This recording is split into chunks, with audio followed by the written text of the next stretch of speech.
ಅವಳದೆಷ್ಟು ಒದ್ದಾಡ್ತಿರ್ತಾಳೋ ಏನೋ. ಅವಳು ನಿಂತರ ಹುಡುಗಿ ಅಲ್ಲ, ಅವಳು ಏನೇ ಬಂದ್ರು ಗಟ್ಟಿಯಾಗಿ ಹೆದರ್ಸೋ ಗಟ್ಟಿಗಿತ್ತಿ.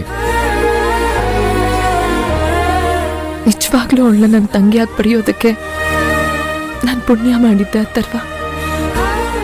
ನಾನ್ ಕೂಡ ನಿನ್ನನ್ನು ಪಡೆಯೋಕೆ ತುಂಬಾ ಅದೃಷ್ಟ ಮಾಡಿದ್ದೆ. ಈ ನಿನ್ನ ನಗು ನಿನ್ನ ಮುಖದಲ್ಲಿ ಯಾವಾಗ್ಲೂ ಹೀಗೆ ಇರಲಿ ಭವಾನಿ.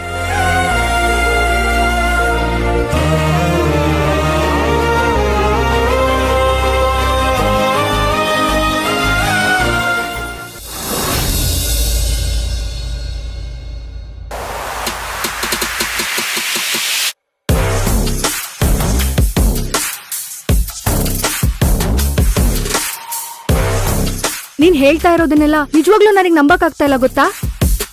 ಹೇಗಿದೆಲ್ಲ?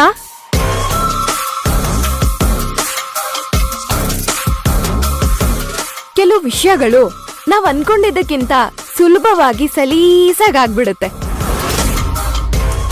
ನೀನವತ್ತು ಸಂಜನನ್ನ ಕರ್ಕೊಂಡ್ ಬರ್ತೀನಿ ಅಂತ ಹೇಳಿದ್ದೆ ಅಲ್ವಾ? ಆದ್ರೆ ನಮ್ ವಸುಂಧರ ಅತ್ತೆ ಇನ್ನೂ ಒಂದ್ ಹೆಜ್ಜೆ ಮುಂದೆ ಹೋಗಿ ಸಂಜನನ ಮನೆಗ್ ಕರ್ಕೊಂಡ್ ಬಂದು ಚಿಟ್ಕೆ ಹೊಡಿಯೋಷ್ಟ್ರಲ್ಲಿ ಕೆಲ್ಸನ ಈಸಿಯಾಗಿ ಮುಗಿಸ್ಬಿಟ್ರು. ಕೂಲ್ ಇಶಾನಿ, ಆದ್ರೂ ಇಷ್ಟು ಬೇಗ ಹೇಗಿದೆಲ್ಲ ಅಂತ. ಅದ್ರ ಬಗ್ಗೆ ಬಿಡು. ಈಗ ನಮ್ಮಿಬ್ರಿಗೂ ಒಳ್ಳೆ ಚಾನ್ಸ್ ಸಿಕ್ಕಿದೆ. ಅದ್ರ ಜೊತೆಗೆ ಅತ್ತೆ ಸಪೋರ್ಟ್ ಕೂಡ ಇದೆ. ಹೇಳು, ಏನ್ ಮಾಡೋಣ? ಸೊಸೆ ಅಂತ ಒಪ್ಕೊಳಕ್ ರೆಡಿ ಇದಾರಾ? ಇದಾರೆ. ಆದ್ರೆ ನಾವು ನಮ್ ಬುದ್ಧಿವಂತಿಕೆನ ಉಪಯೋಗಿಸಿ ಅತ್ತೆನ ನಮ್ ದಾರಿಗೆ ತಂದ್ಕೋಬೇಕು. ಅವಾಗ ಮಾತ್ರ ನಿನಗೆ ನಿನ್ನ ಅಥರ್ವ, ನನ್ಗೆ ನನ್ ವಿರಾಟ್ ಸಿಗೋದು. ಅತ್ತೇನೆ ನಿನ್ಗೆ ಈ ವಿಷಯನ ಹೇಳು ಅಂದ್ರು, ಅದಕ್ಕೆ ಬಂದೆ. Thank you so much Ishani.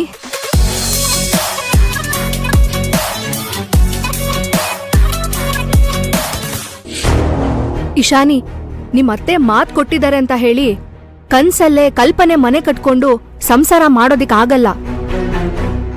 ಅವ್ರನ್ನ ನಾನ್ ಎಲ್ಲಾ ವಿಷಯದಲ್ಲೂ ನಂಬ್ತೀನಿ, ಗೈಡ್ ಅಂತೀನಿ, ಇನ್ಸ್ಪೈರಿಂಗ್ ಅಂತ ಹೇಳ್ತೀನಿ. ಆದ್ರೆ ಈ ವಿಷಯದಲ್ಲಿ ನಾನ್ ಅವ್ರನ್ನ ನಂಬಲ್ಲ. ಯಾಕಪೇಕ್ಷಾ? ನಮ್ಮತ್ತೆ ಸುಳ್ಳು ಮೋಸ ಮಾಡಿ ಬಿಸ್ನೆಸ್ ಮಾಡೋರಲ್ವಲ್ಲ. ಕೊಟ್ಟ ಮಾತನ್ನ ನಡ್ಸೋದಿಕ್ಕೆ ಪುಣ್ಯಕೋಟಿ ಲೆವೆಲ್ಗೆ ಬೇಕಾದ್ರೂ ನಿಲ್ತಾರವ್ರು. ಹಿಡ್ದಟ ಸಾಧಿಸುವಾಗ ಆ ಯಮನೆ ಅಡ್ಡ ಬಂದ್ರು 1 ನಿಮಿಷ ಸೈಡಲ್ಲಿರೋ, ಕೆಲ್ಸ ಮುಗಿಸಿ ಸಕ್ಸಸ್ ತಗೊಂಡು ನಿನ್ ಜೊತೆ ಬರ್ತೀನಿ ಅಂತ ಹೇಳ್ತಾರೆ. ಆಮೇಲೆ ಕೆಲ್ಸ ಮುಗಿಸಿ ಗೆದ್ದು ಅವನ್ ಜೊತೆ ಹೋಗ್ತಾರೆ. ಅಷ್ಟು ಕಾನ್ಫಿಡೆಂಟ್ ಅವ್ರ ಮೇಲೆ ನನಗಿದೆ. ಆ ನಂಬಿಕೆ ನಂಗೂ ಇದೆ ಇಶಾನಿ. ಬಿಸ್ನೆಸ್ ಮಾಡುವಾಗ ವಸುಂಧರಾ ಮೇಡಮ್ಮು ಮೆಟೀರಿಯಲಿಸ್ಟಿಕ್ ಆಗಿ ಯೋಚನೆ ಮಾಡ್ತಾರೆ. ಅದರಲ್ಲಿ 1% ಕೂಡ ಎಮೋಷನ್ ಆಡ್ ಮಾಡಲ್ಲ ಅವರು. ಅದಕ್ಕೆ ಅವರು ಸಕ್ಸಸ್ಫುಲ್ ಬಿಸ್ನೆಸ್ ವುಮೆನ್ ಆಗಿರೋದು.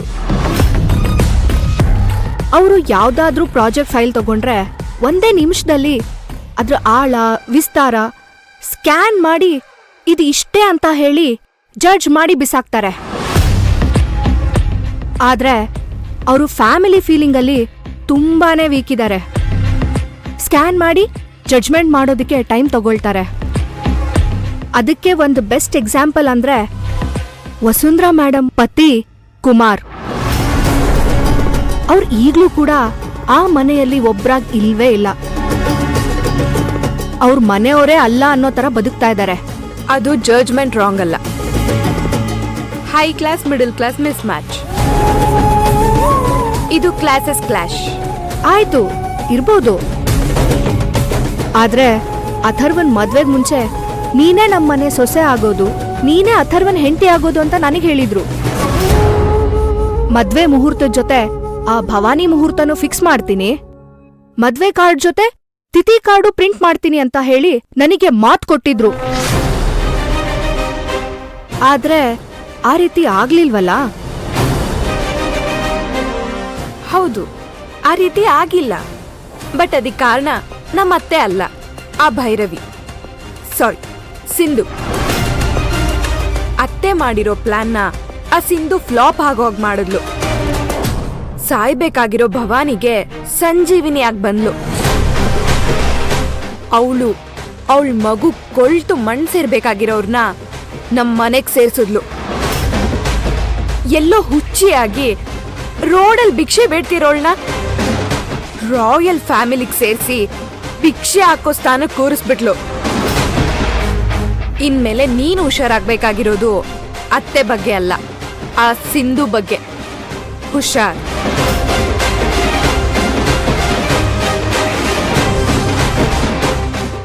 ನೀನ್ ಮಾತ್ರ ಅಲ್ಲ, ಅವಳ ವಿಷಯದಲ್ಲಿ ನಾನ್ ಕೂಡ ಹುಷಾರಾಗಿರ್ಬೇಕು. ನನ್ಗೆ ವಿರಾಟ್ನ ಬಿಟ್ಕೊಡ್ತೀನಿ ಅಂತ ಹೇಳಿ ನನ್ನನ್ನೇ ಮನೆ ಬಿಟ್ಟು ಹೋಗೋ ಹಾಗೆ ಮಾಡಿದ್ಲು. ಇವತ್ತು ನಾನ್ ಆ ಮನೇಲಿರೋದಿಕ್ಕೆ, ನನ್ ಮನ್ಸಲ್ಲಿ ನನ್ ವಿರಾಟ್ ನನಗ್ ಸಿಗ್ತಾನೆ ಅನ್ನೋ ಭರವಸೆ ಇರೋದಕ್ಕೆ ಕಾರಣನೇ ವಸುಂಧರಾ ಅತ್ತೆ. ಅವ್ರು ಕೊಟ್ಟು ಮಾತು ಸಕ್ಸಸ್ ಆಗ್ಬೇಕಂದ್ರೆ ನಾವಿಬ್ರು ಅವಳನ್ನ ಬೇಟೆ ಆಡ್ಬೇಕು. ಆ ಸಿಂಧು ನಮ್ಮನೆ ಬಿಟ್ಟಲ್ಲ, ನಮ್ ಜೀವನದಿಂದನೇ ಹೋಗ್ಬೇಕು. ಹಾಗ್ ಮಾಡ್ಬೇಕು.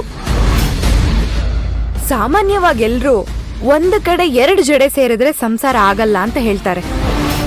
ಆದ್ರೆ ಒಂದು ಕಡೆ 2 ಜಡೆ ಸೇರಿದ್ರೆ ಯುದ್ಧ ಆಗೋದು ಖಂಡಿತ. ಈ ಯುದ್ಧದಲ್ಲಿ ಆ ಸಿಂಧು ಮಣ್ಣು ಸೇರ್ಬೇಕು. ಅವಳನ್ನ ಹೂತಾಕೋದೆ ನಮ್ಮಿಬ್ರು ಗುರಿ.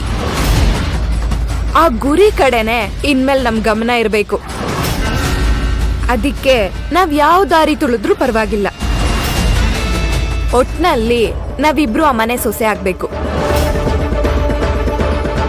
ಪಕ್ಕಾ ಇಶಾನಿ, ಇನ್ಮೇಲೆ ಆ ಸಿಂಧುನ್ ಮುಗ್ಸೋದಷ್ಟೇ ನಮ್ ಗುರಿ. ನೀನು ನನಗ್ ಸಾಥ್ ಕೊಡು, ನಾನು ನಿನಗ್ ಸಾಥ್ ಕೊಡ್ತೀನಿ.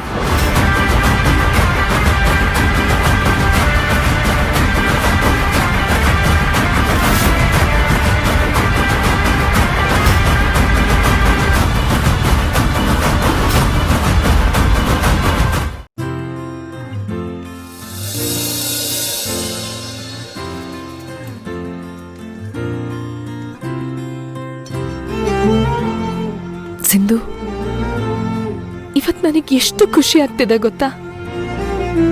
ನಿಜವಾಗ್ಲೂ ನನ್ ತಲೆ ಮೇಲಿಂದ ಒಂದ್ ದೊಡ್ಡ ಭಾರ ಇಳ್ದಿರೋ ತರ ಫೀಲ್ ಆಗ್ತಿದೆ ಕಣೆ. ಮನ್ಸು ಏನೋ ಒಂಥರ ನಿರಾಳ ಅನ್ನಿಸ್ತಿದೆ ಕಣೆ. ಮೊದ್ಲ ಹಾಗೆ ನಮ್ಮ ಮಾತನ್ನ ಯಾರು ಕೇಳಿಸ್ಕೊಂಡ್ಬಿಡ್ತಾರೆ? ಏನ್ ಮಾತಾಡ್ಬೇಕು?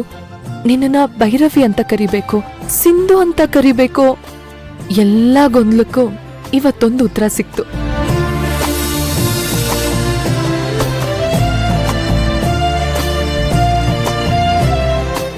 ಇವತ್ತಿಗೆ ನಮ್ಮೆಲ್ಲಾ ಕಷ್ಟನೂ ಮುಗ್ದೋಯ್ತು ಅಲ್ವೇನೆ?